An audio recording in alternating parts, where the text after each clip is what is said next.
my video feels a little laggy though, which I'm not wild about. A little bit, a little bit. Mine's just great. Are you plugged into your Ethernet? I'm Bro, not. I'm not. To your chagrin. to my chagrin. Well, maybe I should be making you do this, but it looks like we are supposedly live. So I am going to quit out of a number of platforms. Good, because you look like jolly old Saint Nick right now, frozen.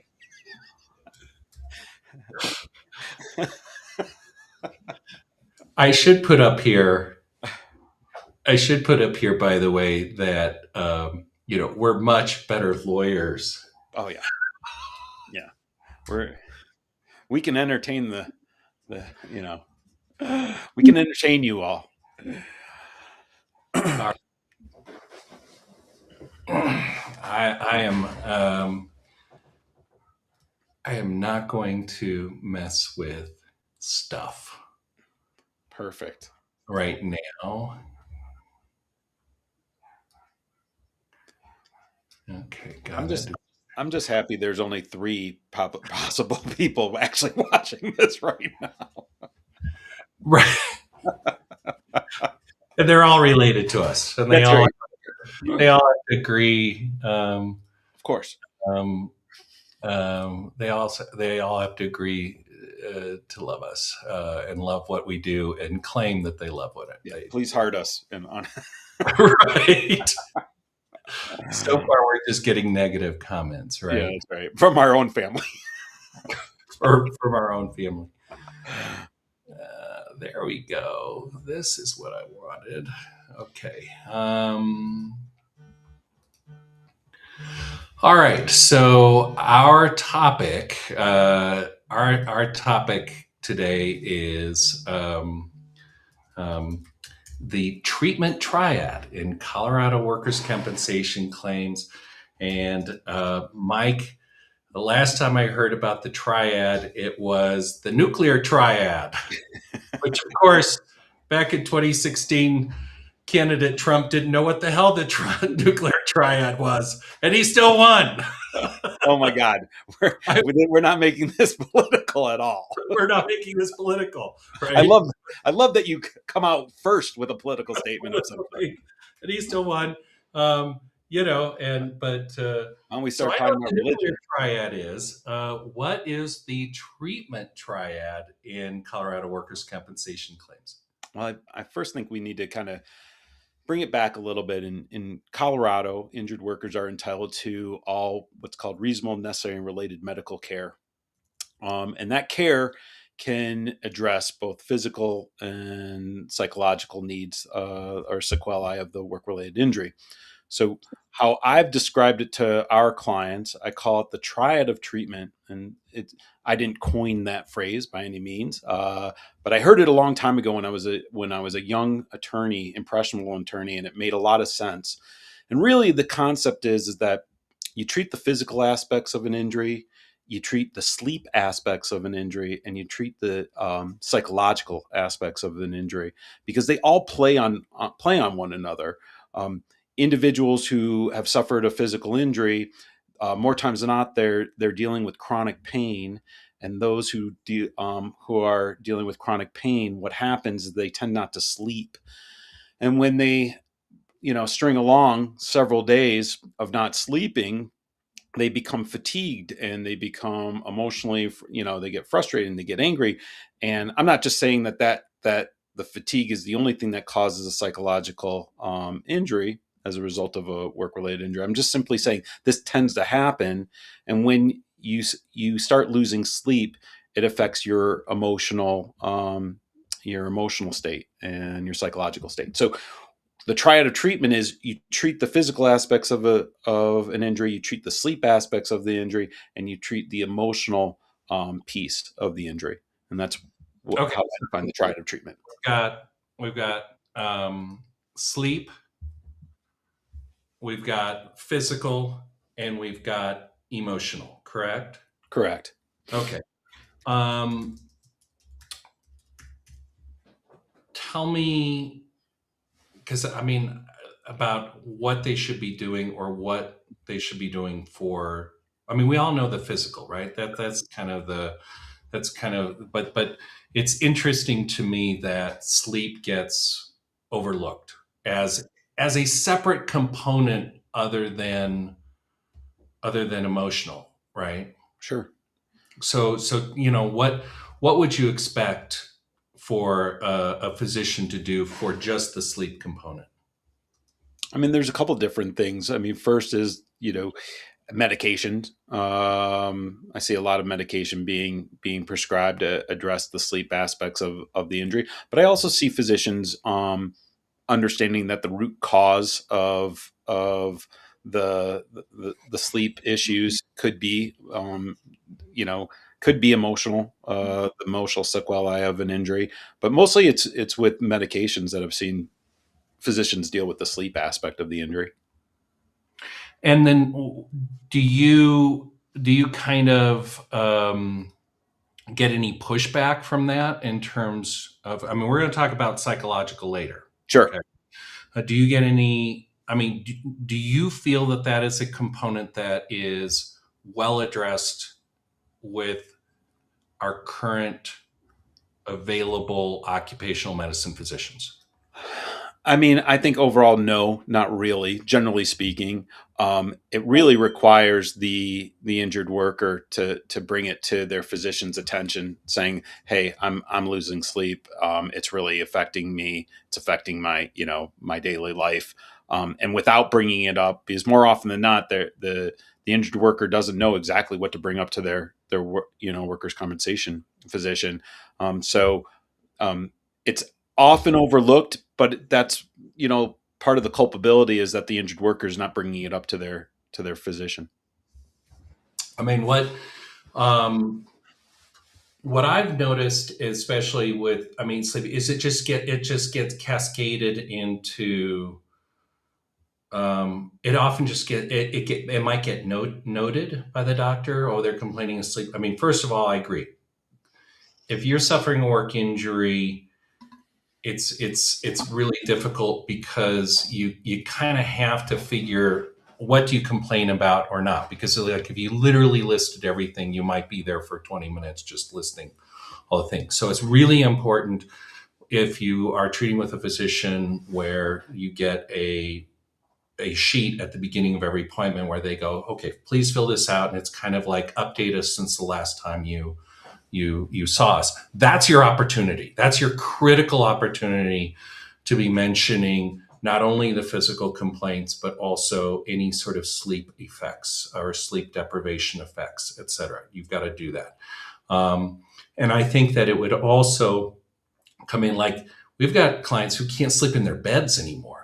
Like they've got to sleep in in chairs and stuff like that, and they could start having other physical problems because they're not sleeping in a bed anymore. Really super critical to mark that down. You've got to mark that stuff down, and because most of the time I see it, maybe our clients don't complain about it. Maybe our clients do complain about it, but it's not noted.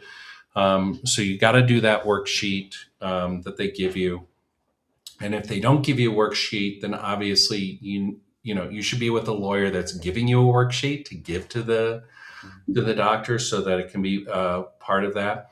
Um, and then I think a gentle but firm. Hey, doctor, is there a treatment plan for my sleep issues? If there isn't, that's fine, but I just need to understand why. Yeah, I counsel our clients to be proactive in their treatment, not just go into the doctor's, the office visit and be spoken to, but also be very well prepared to talk about their pain complaints, being very specific about them, their symptoms, being very very specific about them, and also as you more than alluded to, hopefully the treating physician is giving them what we call pain diagrams. It looks like a little person, and you mark off all the areas where it hurts, as it relates to the work related incident, but also in the margins of the pain diagrams, I tell my clients to write in what are the issues that they're experiencing, and to bring it back to sleep, you know, tell the doctor that they're having sleep issues. Yeah, they're just kind of critical. All right, so let's go into the more, I think, touchy area. At least my experiences in dealing with injured workers is when the treating physician says, I'm going to refer you to a psychologist, and invariably we'll get from clients, I'm sure there's more, but at least one of two reactions. Number one, the most common is how come the doctor doesn't think my pain is real? They think it's all in my head, right? They kind of just they're like, they view this referral to the physician, to a psychologist, as well. They must not think I'm really hurting, and therefore I'm crazy, and I Right. It's think all in my head. it's Right. all in my head. And number two is they don't understand that there are times when um, that evaluation is required by what's called the medical treatment guidelines in order to proceed to others. So, which one do you want to take, Mike?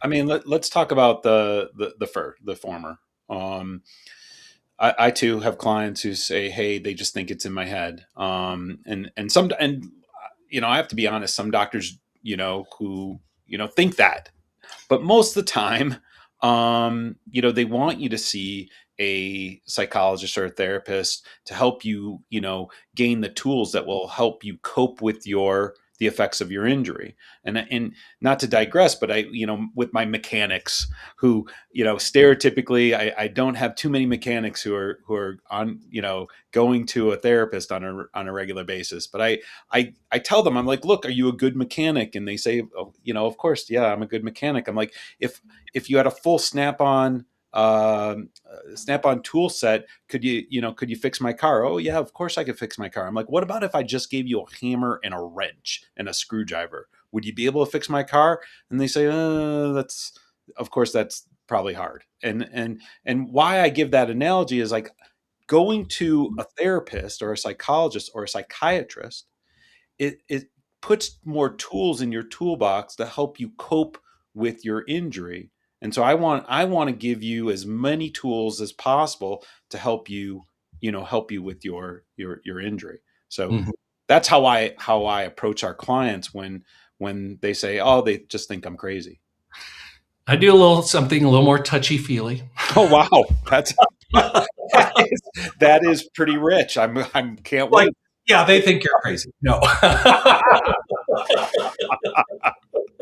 And some of them are. I mean, let's face Some it. of them are. Yeah. No, but I mean, what I tell them, I tell them two things, but the one thing I always tell them is, look, I need you to understand. I mean, the way that I explain it is, in every war that any country has ever fought, okay, there has always been an effort to demoralize the enemy and to keep your troops more troops morale up.